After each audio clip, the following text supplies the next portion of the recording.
और मौलाना फजलुर रहमान जो है अपनी सियासत की कब्र खोदने जा रहा है।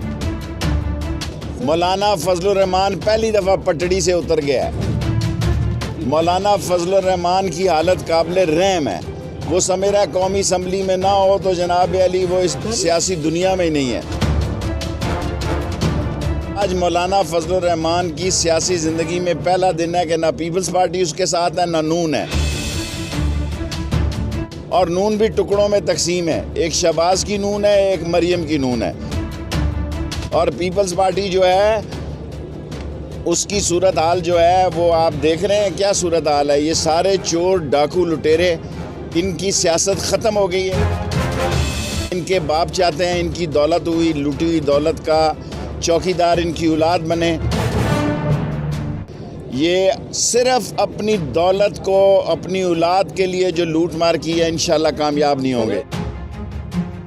विजिट कीजिए अवामी आवाज़ मीडिया ग्रुप की वेबसाइट awamiawaz.pk।